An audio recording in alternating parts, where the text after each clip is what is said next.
Hello and welcome to your Fantasy Premier League one-stop shop. I'm your host Stephen Gallagher and today we'll be looking at my Game Week 1 draft. Let's get straight into it. Starting with the goalkeepers, here we can see a plot of the fixture difficulty from a defensive perspective over the next 6 game weeks against price. I showed this plot in my last video, but I think it's a great way to visualize how we should be picking our goalkeepers. I really like going for a 4.5 mil goalkeeper. This year, it's very difficult to pin down one. If I was to go for a 4.5 million goalkeeper, it's going to be Kelleher, and if I was to spend more on a goalkeeper, it would have to be one of Sells or Sanchez at the 5 million mark. I wouldn't go over the 5 million mark. And my kind of idea about goalkeepers this year and the pricing is that because defensive contributions are now rewarded, the points floor has increased for every position except for goalkeepers. So everyone is getting more points except for goalkeepers now. That just tells me that I shouldn't be investing too much in the goalkeeper slot. So I'm going to start off with Kelleher in nets, and then of course Dubravka, the 4 million goalkeeper option, probably the only one that will consistently play. Hopefully, I think he should be in everyone's draft. Now on to defenders, but before we start, Fantasy Football Scout have done an amazing analysis calculating all the defensive contribution points that players would have scored last season if defensive contributions were rewarded. I think it's an amazing analysis and it just shows you how we should be structuring our defense this season. So let's get straight into that. You can see here, if we add in the defensive contribution points to the points last season, a lot of players have jumped up massively. You can see Murillo with 38 defensive contribution points, Tarkowski, Lacroix, some really big jumps here, and it shows that if you pick one of these players and keep them for the whole season, they will slowly but surely tick over on the points. If we put this in a plot along with the fixture difficulty rating from a defensive perspective, we can see which teams are at the top: Brentford, Everton, and this is useful, but I think another thing to consider is the strength of the defenses. Another thing that I discussed in my video last week, let's add in the defensive strength to these teams on the y-axis so we can raise the bar to see which teams are good defensively but also have decent fixtures. We can see that Man City have jumped up here, and I think this shows me I really want a Man City defender. I could get a Brentford or a Everton defender, but I would be more likely to get an Everton defender, and just seeing that Branthwaite has been injured, it puts me off Everton slightly. So I do want a Man City defender looking at this plot. Gvardiol is one to consider. I think he may be a slight injury concern.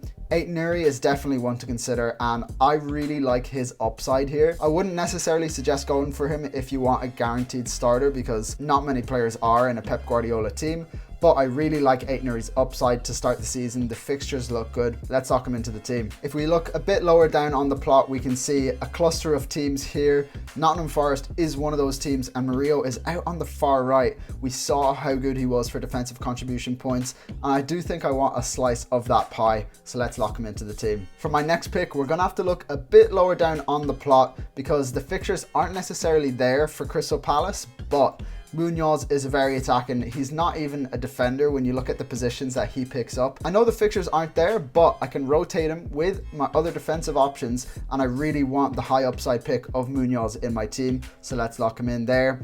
And then next to him, I'm gonna go for Mickey van de Ven. I think with Thomas Frank coming into this Spurs team, he will shore them up a bit more defensively, and I'm just banking that that is going to be the case. I want to try find that 4.5 million option at the start of the season in the defense that is going to show that they're not actually worth 4.5 mil. They're worth a bit more than that, and I do think Mickey van de Ven could be that player. Then to finish off the defense, Esteve at Burnley. They're the best defense of the championship teams that were promoted. I think he's a great enabler, and hopefully I don't have to play him too much in my team. On to the midfield. Let's get this one out the way quickly. Mo Salah is in my team. I don't have Haaland, I do have Salah. I think he is the better pick from an FPL perspective. He gets more points being a midfielder, and he's Mo Salah. He's the king of FPL. He's in the team. We can get a bit more analytical with the next premium midfield option that I want to pick. I look at this plot of points with defensive contributions per 90 against the fixture difficulty ratings from an attacking perspective, and I see Cole Palmer is at the top here. The other City boys are next to him in the same line in terms of their fixture difficulty, but I really like the look of Palmer. He had a slow end to last season, which would have put me off if I hadn't seen him play in the Club World Cup. He seems to be back to his best, so I'm sort of banking that that is going to be the case, and I really like him at that price point. It means I can get to the other premium midfield options if he doesn't perform. Now on to the other midfield options from the 6 to 7.5 million range. There's a lot of players to consider here. I think FPL have done really well with pricing the players at this range because there's so many options. But one that I want to pick, I knew that I wanted to pick him when I saw the price, is Cody Gakpo, because if instead of looking at points per 90, we also look at expected goal involvement per 90, we can see Gakpo at the bottom there. The fixtures aren't great, but his data is very good. And if we have a player that starts in a Liverpool attack for 7.5 mil,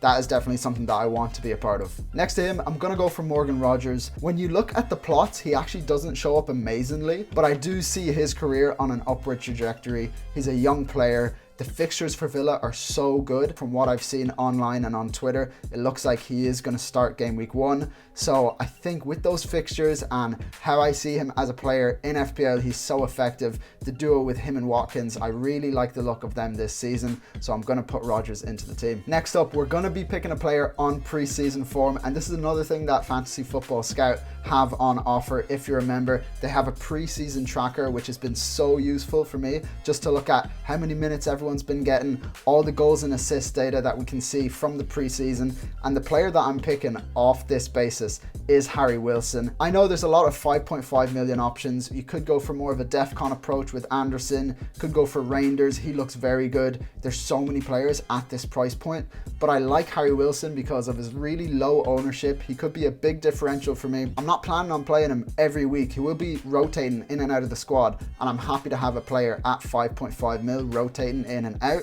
I just think that with his form going into the season, it looks like his spot in that Fulham team is his to lose. So I'm gonna go for a bit of a risky one and get Harry Wilson in for game week 1. Now onto the forwards, we can see points per 90 with defensive contributions. Not that it matters too much for forwards. We look at that against the fixture difficulty rating. Based off this, you would get Wood and Bowen, and these two are the talisman for their team. I've had Wood in my team for most of the preseason, but looking at Forest's preseason form, I just can't go for Wood based off that. I think they've only scored 1 goal, so I want to find a striker that is really in form. Bowen could be that player, but I just think because he's 8 million, it's really hard to fit him into my team with the rest of the squad structure. A player that I really want to start the season with is Ollie Watkins. I look at their fixtures, I look at his historical data in the Premier League as an FPL player. I think he is a great option. He's going to be in my squad, and I like his price point because if Gyökeres starts to really do well in the Premier League, I can easily get from Watkins to Gyökeres. And then next to Watkins, I want a 7.5 million striker because that price point is, there's so many options there. You have João Pedro, Solanke, Mateta, Wood as well. There's so many players there. I think the two that I'm really looking at are João Pedro and Mateta. I like João Pedro, his fixtures look amazing, and obviously he's playing for a Chelsea team that is very much so on form. It's just about his minutes with Delap coming in and out of the team. I could see a lot of early subs for João Pedro, getting his minutes managed with the campaign that Chelsea have coming up, all the fixtures that they're going to be playing.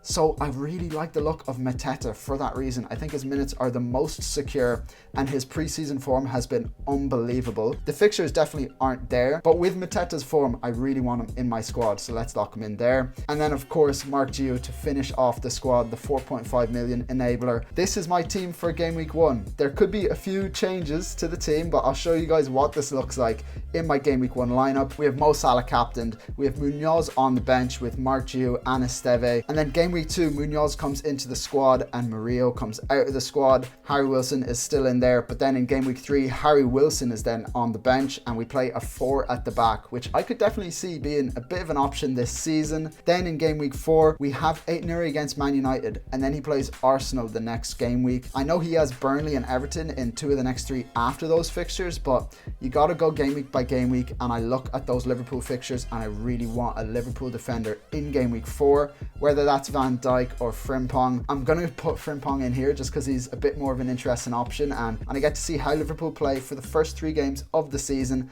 I think Frimpong could be a really interesting option there. If he's playing super attacking and Bradley is still out of the team, I'm going to want to go for that high upside pick, but Van Dijk is definitely a great option, much more of a safer pick for your FPL team. Then in game week 5, we could honestly keep this team the way it is for the next few game weeks, and then in game week 6 again. The rotations in this team work really well. Whenever someone has a good fixture, someone else has a decent one. It's never going to be perfect, and there's always going to be some injuries, something that happens in FPL that I'm going to have to look at. But with the way this team looks, I really like the pricing structure that I've gone for. I can move players in and out easily. There could still be changes come the deadline. So if you want to see 100% what team I go for, tune into my deadline stream. I'll be starting around 5:30. I'll see you guys there. That's all for today, folks. Go ahead and drop a like and subscribe if you haven't already. We're aiming for 10,000 subscribers by the end of this season, so join the community if you haven't already. Until next time, guys, have a good one.